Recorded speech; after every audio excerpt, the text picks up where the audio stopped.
Hey guys, it is Tristan with Nerdette's NewsStand, and I got to watch the Harley Quinn animated show that is now on DC Universe. And might I say, before I really get into this review, how much I absolutely love DC Universe. Between that and having Cosmicology Unlimited, besides buying new books every week, I never have to worry about, reading anything or not having enough, stuff to read. Unlimited is so freaking awesome on Cosmicology. Anyways, that's not what this video is about at all. So this one is called, it's episode 1, it's called Till Death Do Us Part. Now, it is voiced by Kaylee Cuoco, who doesn't have that kind of Brooklyn twang that you expect from Harley, but it kind of works. I wouldn't say she's like Tara Strong good or anything, but she's definitely pretty good. So, I love this episode. It's so funny, and you will see mildly feminist undertones in it. But with a story like Harley, you have to hate Joker. You have to see why he loves Batman more than he loves Harley. And you have to see that she deserves freedom from a codependent, abusive, almost Stockholm Syndrome relationship. And that's where we're getting. So, I love it. It is so adult. This isn't for your niece or nephew. Unless they, watch Family Guy or something like my niece and nephew, then you're good. So, I love it. It opens up in the first words. You're seeing these old people on the ship. And he's like, hello, my fellow whites. It's all a bunch of rich old white men. And, they're on a boat with a huge pyramid of money, right? And they're like, we got this the best way possible, our favorite way possible, by fucking the poor. I love it. So Harley jumps in, and you see these rich dudes, and they're like, do you really think that we're afraid of the Joker's girlfriend? And she's like, you should be, and she breaks his leg. And the humor is good. I'm not going to do this show justice. You need to actually see it. But, they say you made a big mistake by coming alone. Joker takes off his skin suit he's wearing the guy's face and kind of use it as a little puppeteer. He says he's the brains of the operation. So we constantly see Harley getting undermined by Joker at every turn. Whether it's, his line about the dynamic duo or, her wanting to be a partner and not a sidekick. She's like, I want to be part of the Legion of Doom, and he's like, laughs at her, and, they don't allow sidekicks, and she's like, partners. So, we see a lot of that. We see a lot of the undermining, but we also see the Stockholm Syndrome in it. We get to see a little bit of both. Well, Batman shows up, and, again, Joker being a dick that he is, this is very true to his character, escapes by using her as a decoy, buying him a few seconds, promises to break her out by breakfast, right?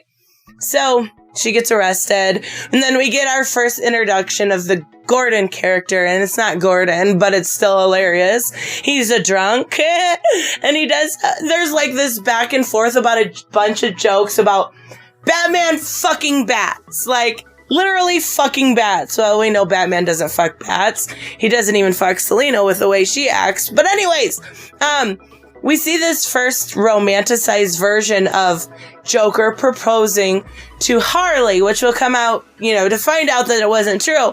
But she's romanticized everything he does in her mind. Again, a typical Stockholm Syndrome. So, she gets taken to Arkham. We see it's 6 months later, out by breakfast, the next day. But she's been in there 6 months. She's kind of waiting at these, visitations. And that's when we get our first introduction to Ivy. And I like her character, too. I like, actually, the voice actress. I don't know it right off bat, but she's got a very, raspy voice, and I think she does a really good job for it. She kind of tries to... That's when we start seeing her convince Harley that Joker's not coming, right? Even the calendar man's in there, and, it's Calendar Man, but he forgets his son's birthday. I love it. So we see 3 months later.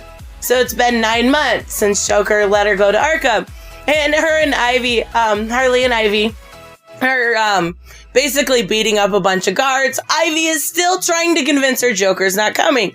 Another 3 months. So we're at a year later now.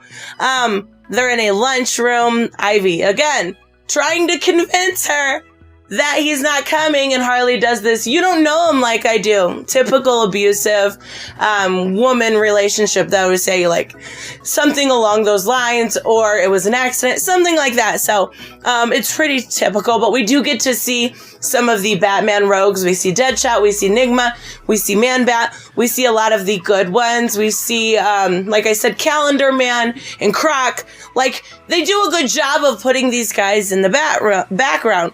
But we actually get to meet Enigma a little bit more. And we get later on in the same day, there's this epic breakout. And it's Ivy. And it's all because Enigma ate an orange, shit out the seed, and planted something for Ivy. Like, what? I don't know. I love it too much. So she doesn't want to go. She's like, Joker will be worried. Well, Ivy's not having any of that. Ivy basically roofies her, and they wake up at Ivy's place. And we get to meet Ivy's one plant named Frank, who's super funny. He's a good character. I'm not sure how much further he'll be able to go, but at least he's funny for right now. So Ivy is trying to talk some sense into her psychologist side, right? Like pre-crazy Harley. And we see this picture of Harley and Ivy together when Harley was, Harleen Quinzel. And she talks about how she was able to diagnose Ivy. And then she starts, the picture starts talking to Harley. And she basically diagnoses her with an abusive, codependent relationship. And she kind of tricks her into that. But it makes her realize that she needs to go break up with Joker. So Harley and Ivy head off and go to break up with Joker. And Harley does dump him. But master manipulator that he is, he makes it seem like, he had this all planned. He was doing it for her benefit, for her safety. So she decides to stay, and things are about to get real gross real quick. So Gordon is playing with the bat signal, like turning it on and off and on and off. He basically tells Batman of Enigma's plan to tell a riddle so funny that everybody will die laughing, right? Now Joker's pissed. He's not going to let him be the funny guy. Joker's the funny guy. So Harley wants date night. And the only way to get date night is if she kills the Riddler to save it. And so she goes to Enigma's lair, and Harley and both Batman show up, right? So he basically puts them in this like hamster ball over a vat of acid, and Harley is still obviously in denial. So Joker shows up after Enigma calls him there, and he has to choose between Batman and Harley, who is going to live. Now, of course, we know that he chooses Batman. He's not going to let Enigma have the satisfaction and credit for killing Batman. So, Harley, drops into the acid, which is really margarita mix, and it's all set up by Ivy to show Harley what a piece of shit Joker is. So, we see this live flash before her eyes. When I was talking earlier about that romanticized version of his marriage proposal, we all find out it was all in her head. It wasn't real. It was another setup. So she finally does realize that Joker never loved her. That Joker loves Batman. That Joker doesn't give two shits about her. So there's this cute moment between her and Ivy, and we can see that budding romance. We know where it's going to go. Come on, let's be real. So we're back at Ivy's house, and Joker sends a Joker-gram, and he explodes somebody for Harley. She decides no more. She is not just Joker's girlfriend. And what do us crazy bitches mostly do when they go through a bad breakup or something like that? It is makeover time. And we get to see the blonde Harley, right? So she goes to break up with Joker. There is a really good fight with his minions. Lots of blood. I love it so much. She basically kills them all, breaks up with Joker, and burns down his headquarters all at the same time. Not only that, she does it all looking good, and she finds her new weapon. She goes to the bat. So, I really like this. And she does this all in time to meet Ivy for Thai food. So that was the end of the first episode. In a nutshell, that's what it was. Now, like I said, I didn't do it any justice.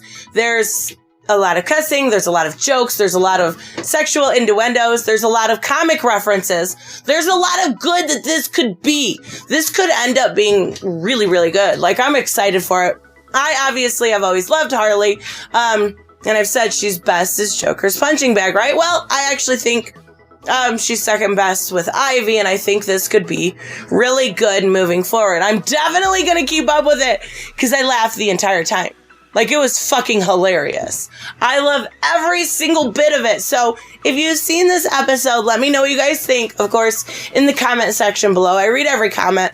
If you are new to the channel, don't forget to hit subscribe. I will probably be reviewing this weekly, because I really do enjoy it.